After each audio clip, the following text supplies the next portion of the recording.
Hello guys, share ko lang po ulit sa inyo. So ayan po, bagong gising na naman po tayo. At bagong araw na rin po at medyo antok pa po tayo guys. So ayan po. Ay, medyo inaantok pa po at medyo natamad po itong araw na ito. Dahil itong araw po na ito guys ay magpapail guys ng ating resignation letter. So, ayun po, mahabang kwento po guys, hindi ko na masabi kung anong dahilan. So, ayun po guys, timpla na po tayo ng kape. At lagay na rin po tayo ng asukal. Natansya na po ulit natin para hindi masyadong matamis. So, naglalagay na rin po ako guys ng Coffee Mate. Ayan. At syempre, paglagay natin ng tubig, laging puno yan guys, yung ating baso. Halos mapuno na. Ganyan po talaga ako guys pag nagkakape. At ayun na nga po guys, naka-Clint na po tayo. Nandito ako kay Padikoy. Finally, nakita rin kami. At nakuha ko na guys ang dapat kong makuha sa kanya. At ito nga po yun. Bit ko na po guys. So ayan po, ano kaya ang laman yan kaya guys? Sa tingin nyo po. So ito po, dahan-dahan po tayo palabas dyan. At medyo sikip po ang ating dadaanan. So malapit na rin naman po tayo dyan guys. So natanaw-tanaw ko na po ang aking motor. So ayan po, nasa kalsada na po tayo guys. At sinilip ko ang kalangitan, napakaganda at napakaganda na sikat ng araw. At oo nga pala guys, dumaanan ako nga pala kay Parin Jonas. At naandyan na rin po. At iniwan ko na nga po ulit ang aking motor guys. Dahil medyo maputik na po dun sa loob ng sa kanila banda. Kaya naman nasukat, naglakad na lang po ako guys. At medyo malapit-lapit naman na rin po sa kanila. Ito nga po guys. At ito na nga po si Padikoy, nagkita na po kami at inabot ko na po sa kanya ang dapat kong iabot. So ayan po guys, chinek po niya guys yan, baka daw po kinuwanan ko ng isa at ipang uulam ko po sana. Joke lang. So ayan po, bibilangin po yan ni Padikoy at sinilip. At ang sabi niya is a good naman daw. Alright. At ayun na nga guys, nandito na po tayo sa loob ng SM City Diet. So ayan po, naglalakad-lakad muna po ako guys. So ayan, alam nyo kung saan ako papunta. Papunta po tayo sa ATM. I-check po natin kung may sahod na po tayo kay Meta.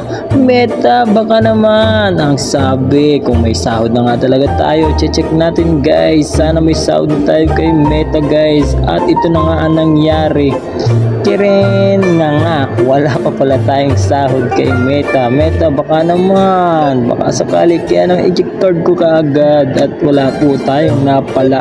Kaya naisipan po namin ng tropa ko ay bumili na lang po ng pagkain sa labas. So ayan po, grupo kayo magkakasama guys. Bali, 4 po kami niyan at pababa na po ng SM City Diet po guys. At ayun nga po guys, nauna po ako sa kanila at sabi ko sa kanila picture pero it's a prank video yan guys, sabi ko sa kanila. Kaya na ito na po guys, pababa na rin po ulit kami sa 2nd floor at papunta na po kami sa ground floor. So ayan, binidyohan ko na po yung aming pagbaba. So ayan po guys, so ang dami na kagad rin tao at ang dami laging kumakain sa Jollibee, baka naman. So ayun po guys, na ayan na po, malapit na po kami niyang lumabas ng SM City Diet. So kung makikita tao yan, maaga pa po kasi niyan guys. At ito na nga po guys, naandito na po kami sa labas ng SM City Diet.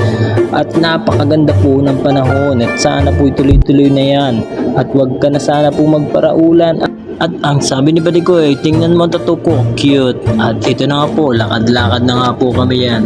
At tumawid na nga po kami ng kalsada. Alam niyo po kung saan po kami papunta. Syempre, alam na, saan na this? At tingnan na po guys, sa Krispy Kreme. Ayan po, isa po sa mga favorite ko guys kainin sa tanghalian. Yan po lagi ang kinakain ko, Krispy Kreme, baka naman. So ayan guys, sinilip ko na po yung mga chicken, kung alin po dyan yung mga malalaki guys. Ayan, spot na po tayo yan habang may bumibili pa pong iba. So ayan po, binidyohan ko na po ng tuto para makita nyo po guys kung gaano po kalalaki at ka-crispy ang ating Krispy Kreme. Pero hindi nyo po alam guys, sinisilip ko na po yan kung alin po yung ituturo natin para sa pag-order po ng Krispy Kreme. At iyon na nga po guys, ito na po ang pagkain, nire-ready ko na po yan para sa ating mukbang. Ayan, lagyan natin ng sauce At ito po nga guys, sinimulan ko na nga po ang pagmukbang ng Crispy Queen. Kung makikita nyo naman po guys yung Crispy Queen, napaka-crispy at napakalaki. Sold na naman po guys ang aking tanghalian dyan. Kaya sigurado, mapaparami na naman ang aking pagkain. So bali 2 pong kanin ang aking order, lagi po yan. Minsan lang po pag isa, pag busog pa po ako. Kaya ito po, 2 na naman po ang ating kanin. At ito na nga po guys, ubos na ubos. Halos walang natira. Purong buto na. Sigurado kung makita yan ng aso, baka yung aso magalit pa sa akin at ako'y kagatin. Dahil halos walang tinira. At si Padukoy hindi pa pala tapos kumain. Alam nyo na guys kung sino ang maghuhugas. At sa amin, kung sino ang mauli, siya ang maghuhugas guys. At yun na nga, nililigpit na nga ni Padukoy at siya na ay maghuhugas. Natawan-tawan ako siya at napatingin pa sa akin si Padukoy. Taren!